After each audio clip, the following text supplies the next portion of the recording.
आज मैं आपको कच्चे आम की खट्टी मीठी चटनी बनाना बताती हूँ कैसे बनाई जाती है। और ये चटनी खाने में बहुत ज्यादा टेस्टी लगती है और इसको बनाना भी बहुत आसान है।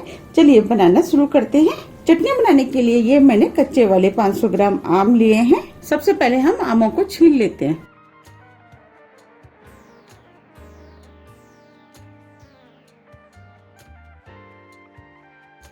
इस तरीके से हमें आमों को छीलना है।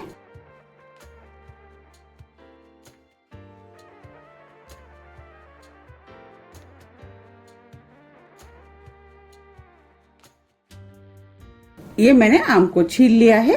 इस तरीके से मैं सभी आमों को छील करके तैयार कर लेती हूँ। मैंने सभी आमों को छील लिया है। अब मैं कच्चे आमों को कद्दूकस करूंगी। इसके लिए मैंने ये कद्दूकस लिया हुआ है। कद्दूकस में आप देख पा रहे हैं कई तरह के छेद होते हैं। जो मोटा वाला पोर्शन होता है इससे मैं आमों को कद्दूकस करूंगी।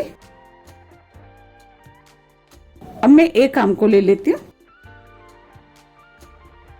और इसको इस तरीके से कद्दूकस करना है।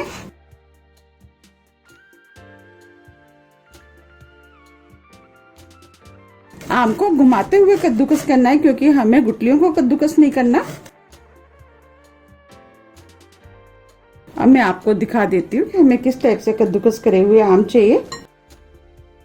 हमें इस टाइप से कद्दूकस किए हुए आम चाहिए। मैं आम को चारों तरफ से घुमाते हुए कद्दूकस कर रही हूँ।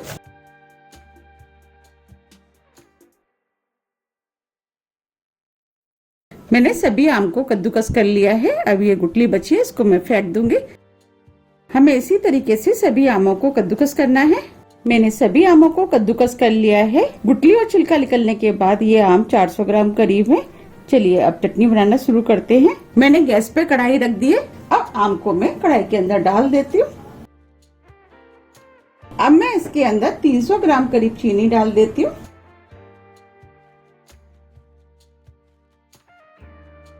अगर आपको चटनी ज्यादा मीठी पसंद है तो जितने आम है आप उतनी चीनी भी डाल सकते हैं। जैसे कि 400 ग्राम करीब आम का गूदा है तो आप 400 ग्राम करीब चीनी डाल सकते हैं। 300 ग्राम करीब चीनी मेरे हिसाब से सही रहती है। मैंने इसके अंदर 300 ग्राम करीब चीनी डाल दी है। मैंने गैस को ऑन कर दिया है। मैंने गैस की फ्लेम को मीडियम कर दिया है और इसको लगातार चलाते हुए जब तक पकाऊंगी जब तक कि चीनी मेल्ट नहीं हो जाती। इसको लगातार चलाते हुए पकाना है जिससे कि ये तली में ना लगे। चीनी जैसे जैसे मेल्ट होती जाएगी वो अपना जूस छोड़ती जाएगी।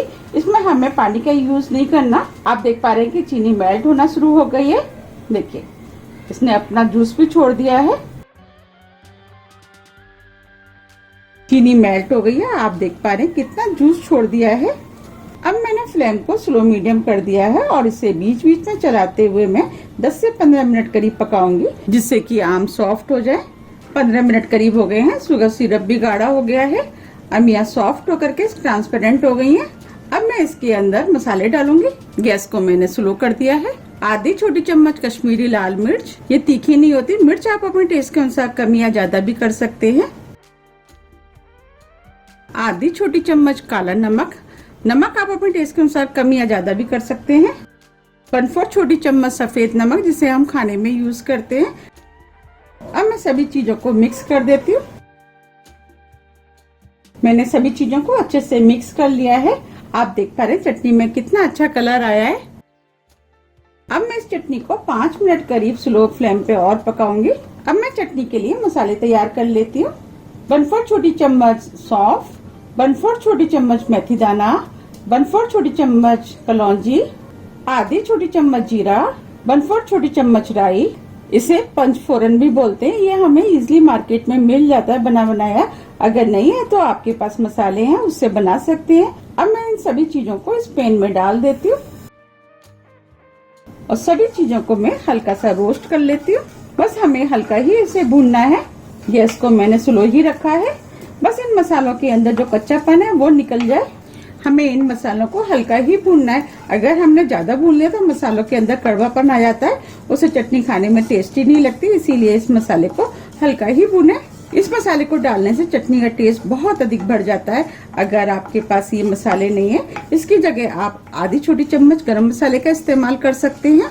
अब ये मसाले भुन गए, मैं फ्लेम को ऑफ कर देती हूँ और मसाले को ठंडा होने देती हूँ। इधर चटनी बनके भी तैयार हो गई है। हमें बस इतनी ही गाढ़ी चटनी चाहिए, क्योंकि ये ठंडी होने के बाद भी थोड़ी गाढ़ी होगी। अब मैं फ्लेम को ऑफ कर देती हूँ और चटनी को ठंडा होने देती हूँ। अब ये मसाला भी ठंडा हो गया है, मैं मिक्सी में डाल करके दरदरा पीस लेती हूँ। मैंने मिक्सी से दरदरा पीस लिया है।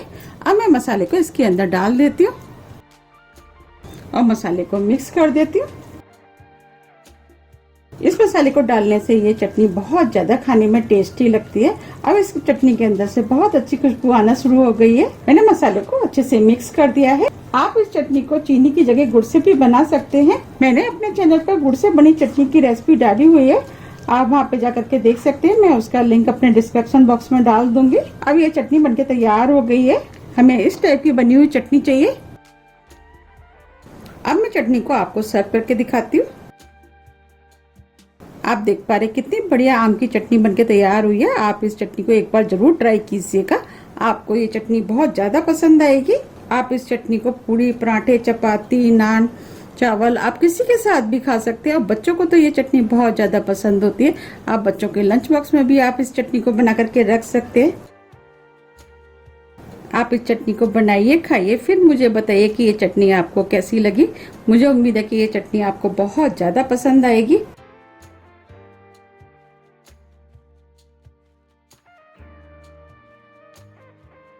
आप इस चटनी को काफी लंबे टाइम तक स्टोर करके रख सकते हैं। ये चटनी जल्दी खराब नहीं होती। चटनी को स्टोर करते समय आपको कुछ बातों का ध्यान रखना पड़ेगा।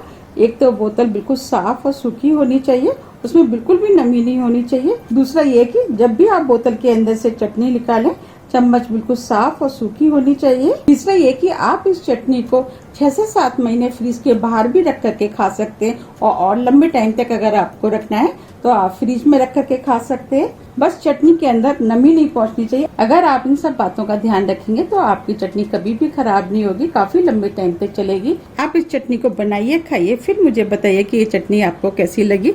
अगर आपको मेरी रेसिपी पसंद आती है तो आप ज़्यादा से ज़्यादा फ्रेंड और फैमिली के साथ शेयर कीजिए, रेसिपी को लाइक कीजिए, चैनल को सब्सक्राइब कीजिए। सब्सक्राइब बटन के बगल में जो बेल आइकन है उसे आप प्रेस करना ना भूलिए, जिससे मेरी आने वाली वीडियो का मैसेज आप तक सबसे पहले पहुंच सके। अब हम फिर मिलते हैं नई रेसिपी के साथ। जब तक के लिए नमस्कार।